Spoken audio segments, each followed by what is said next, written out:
நேத்து டே எல்லாருக்கும் எப்படிங்க அமைஞ்சிருந்தது? என்ன காரணம் அப்படின்னு கேட்டீங்கன்னா, அதுக்கு முன்னாடி சண்டே அப்படின்னாவே எல்லாருக்கும் ஹாப்பி டே, ஜாலி டே. ஆனா, இப்போ ஞாயித்துக்கிழமை அப்படின்னாவே, அப்பாடியோ! ஞாயித்துக்கிழமையா அப்படிங்கிற மாரி ஆயாச்சு. நம்ம வீட்ல பார்த்தீங்கன்னா, நேத்து ஈவினிங் வரைக்கும் ஒர்க் இருந்தது. சரின்னு முடிச்சுட்டு, அதுக்கப்புறம் ஒரு 8:30 ஆயாச்சுங்க. நான் வந்து டின்னர் ப்ரிப்பரேஷன் குடுக்குறதுக்கு. ஆ நம்ம வீட்ட பொறுத்தவரைக்கும் இண்டோலியம் தான் இட்லி பானை. அதுல வந்து பிளேட்ஸ்ல வந்து சின்ன சின்ன ஹோல்ஸ் இருக்கும்.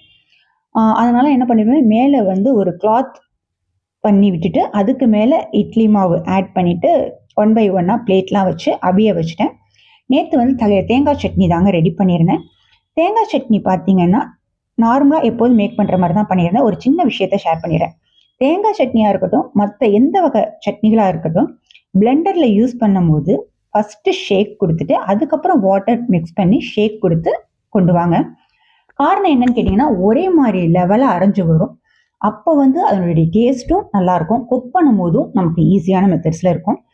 எப்போதுமே இட்லி, தோசைக்கு நம்ம வீட்ல ரேஷன் அரிசி தாங்க யூஸ் பண்ணுவேன்.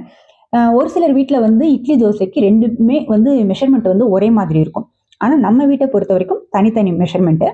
ஃபர்ஸ்ட்டு சாஃப்ட்னஸ் பார்த்துக்கோங்க. நெக்ஸ்ட் மெஷர்மென்ட்டையும் ஷேர் பண்ணிர்றேன்.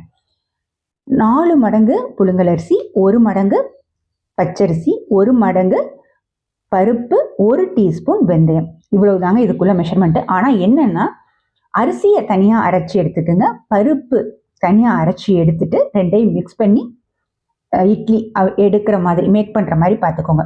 இது வந்து தங்கச்சி வீட்லேருந்து கொண்டு வந்திருந்தா நேத்து தங்கச்சி பொண்ணு பன்னீர் ரோஸு. எனக்கு வந்து பன்னீர் ரோஸ் வந்து தண்ணீல போட்டு சாப்பிடுறதுன்னா ரொம்ப பிடிக்கும். அது வந்து வாசமும் நல்லா இருக்குங்க. உடம்புக்கும் ஹெல்த். நம்ம நார்மலா வந்து ரோஸ் வாட்டர் வந்து ஃபேஸ்க்கு வந்து யூஸ் பண்ணுவோம். அதே நேரத்துல நம்ம நார்மலா எப்போதும் சாப்பிடுற தண்ணீல அந்த ரோஸ் இதழ்கள வந்து பிச்சு ஆட் பண்ணி சாப்பிட்டு பாருங்க. அந்த வாசத்தோட நம்ம சாப்பிடும்போது அவ்ளோ நல்லா இருக்குங்க. நேத்து நைட் டின்னர் பார்த்தீங்கன்னா, இட்லியும், சட்னியும் வச்சு எடுத்துக்கிட்டு, அதோட தண்ணியும் சாப்பிட்டாச்சு.